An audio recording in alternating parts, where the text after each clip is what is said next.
Quatrième journée de Betclic Elite, le basket pro français dans ton écran by la LNB, voici ton résumé. Le premier affrontement de la saison entre l'Asvel et Monaco a eu lieu ce week-end à l'Astrobal. À une semaine de la reprise de l'Euroleague, occasion pour les deux formations de se jauger. Les Villeurbanais appliqués devant leur public vont remporter les deux premiers quarts, sauf que Donatas Motier-Jounas va maintenir les Monégasques dans le match en variant les plaisirs. Action près du cercle ou sur du shoot externe, 15 unités, 7 rebonds en 20 minutes, c'est du propre. De l'autre côté, décidément, Geoffrey Lauvergne est dans le rythme. L'intérieur français signe 21 points, son record en Betclic Elite. Sauf que l'Asvel va connaître un passage à vide à cet instant, alors qu'au même moment, Eli Okobo, ancien de la maison, monte en température. Des hommes du Rocher qui ont pris les commandes, poussant les Villeurbanais à prendre tous les risques. Paris Lee, avec ce tir, relance les siens. Mais un homme aura le dernier mot, le poseur de clim officiel de la Roca Team, Mike James, sur un sidestep assassin. Après le game winner contre Saint-Quentin, il récidive quelques jours plus tard et met KO debout l'Astrobal. Monaco assoit sa domination avec une 6e victoire consécutive contre Lyon-Villeurbanne. 3 matchs, 3 défaites, début de saison dans les bas-fonds du classement pour Dijon et Boulogne-le-Valois, deux équipes qui ont pourtant joué les playoffs l'an dernier. Occasion pour l'un des deux clubs d'aller chercher une victoire et un peu de confiance, et c'est les locaux qui démarrent mieux. David Holston, pointé du doigt, répond en signant un match à 10 passes et 8 points en 23 minutes. Nous sommes à peine dans les premiers instants du deuxième quart, la JDA est concentrée et concernée, les Mets, eux, déjouent complètement, à peine 22 points en première mi-temps. L'écart est déjà énorme, moins 30, mais à 56-24, ce match devient surtout une séance d'entraînement, l'occasion pour Holston et Shikoko de répéter leur gamme et trouver de la fluidité dans leur duo, 100% au tir pour le Zimbabwéen, arrivé cet été en provenance de Pau.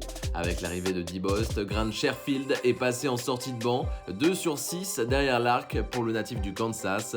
Le MVP s'appellera Rovat à 21 points, le Slovène agressif remplit sa mission de catalyseur du banc, il coche toutes les cases, 21 dévals, Dijon gagne enfin. Pour Boulogne-le-Valois en revanche, terrible défaite de 40 points. Jean-Denis Choulet a accueilli à Roanne son ancien club de Chalon-sur-Saône. Antoine Dio, qui a doublé son temps de jeu par rapport à la saison dernière, se régale sous ses nouvelles couleurs. 15 points à 3 sur 5 derrière l'arc, bien imité dans le début du deuxième quart par Kellan Gradit, étincelant, 5 sur 7 pour lui de loin. Sauf qu'à la pause, c'est bien l'élan qui est devant avec une domination dans le secteur du rebond, attrapé tir de Kenny Baptiste, ça fait 2+1, 65-62, alors que Roanne a accéléré au retour des vestiaires. Chalon peut compter sur un Antoine Eto'o complètement bouillant à cet instant. Voici sa première bombe extérieure. Quelques minutes plus tard, Mr. Big Shot en enchaîne une deuxième pour faire très mal à la chorale. Une véritable bascule dans la rencontre puisque ce ne sera pas un tir, pas 2 tirs, mais 3 tirs qui seront trouvés à 3 points de suite par le numéro 8 de l'élan. 23 unités, plus ou moins les mêmes statistiques que Kellan Gradit en face qui malgré ses efforts ne pourra pas complètement relancer son équipe. 82-93, le promu remporte un deuxième succès de suite à l'extérieur. Après justement une folle victoire contre Roanne à Maurice Thorez, Nanterre aimerait enchaîner à Blois. Le début des hommes de Pascal Donadieu est d'ailleurs très bon. Il multiplie les pressions défensives pour se déployer sur du jeu de transition. Après Desi Rodriguez, c'est une combinaison saine Falfay qui punit les Blésois dans les hauteurs. Ibrahima Falfay qui décidément est bien revenu de sa blessure, double-double, 20 points dire bon. Mais la jeunesse de l'ADA va peu à peu se réveiller. Après une percée de Barbic, Armel Traoré est bien placé pour écraser ça à deux mains avec puissance, 14 unités.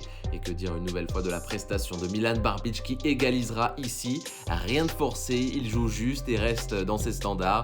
15 points, 7 rebonds, 4 passes à 21 d'évaluation. 53-52, Nanterre revient du vestiaire avec des intentions. Joël Ayayi travaille pour offrir un tir ouvert à un Bibin solide. La puce à 19 points avec notamment un 8 sur 8 sur la ligne. Ce drive entre Yeux Courtois et Tim Verja est de toute beauté. Le bisou sur le plexi et la balle qui finit par rentrer. Plus 10 pour les visiteurs.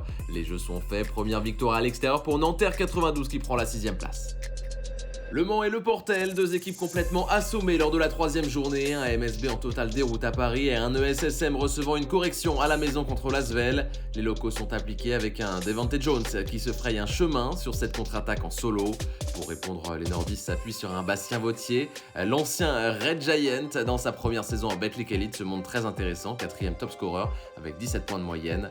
Un match toujours accroché à 7 minutes de la fin. Le capitaine du Portel, Benoît Mangin, prend ses responsabilités à longue distance, 59-57, 2 points d'écart.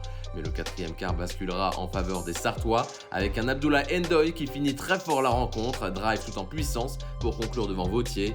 Sans être brillant, le MSB remporte de peu une victoire précieuse à domicile, 73-67. Les Portellois, eux, n'y arrivent toujours pas.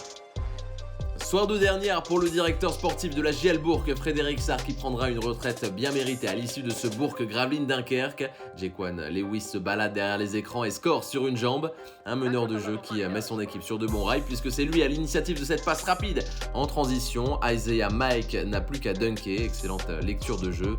Plus 16 pour les locaux. Lauren Jackson doit prendre son rôle de détonateur en face, ce qu'il fait. N1 plus agressif, les Maritimes vont faire un rapproché progressif au score. Caleb Walker n'a pas peur non plus de monter vers le cercle. A noter encore l'hyperactivité à côté à JL Bourg de Maxime Salache, super efficace et précis avec 17 points en 20 minutes, très jolie trouvaille. Avec les 22 unités du pilote Lewis en mode Formule 1 sur le parquet et le record en carrière professionnelle de Zachary Rizaché avec 18 unités. Bourg-en-Bresse prouve encore une fois sa valeur offensive, meilleure attaque du championnat et de loin, 94 points de moyenne. À ce rythme, c'est compliqué de suivre pour le BCM qui doit s'incliner une nouvelle fois. Zone rouge pour Gravelines-Dunkerque à 0-4 comme les Metz 92 et le Portel. Enfin, une autre équipe qui impressionne en attaque et dans l'intensité, le Paris Basketball. Le club de la capitale dans ce début de saison est parti en sprint, à l'image de cette action qui va se conclure au buzzer. Interception de Ward, Shorts lui remet avant une sublime finition.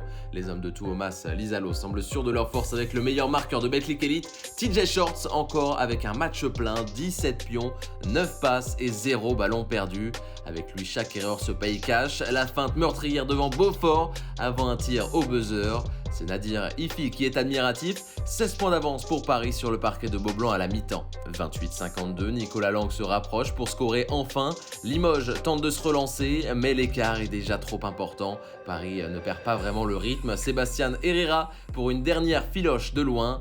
Sans être pourtant dans une grande adresse, la victoire est acquise tranquillement pour les visiteurs. 65-83 score final. Le Paris Basketball reste invaincu en Betclic Elite.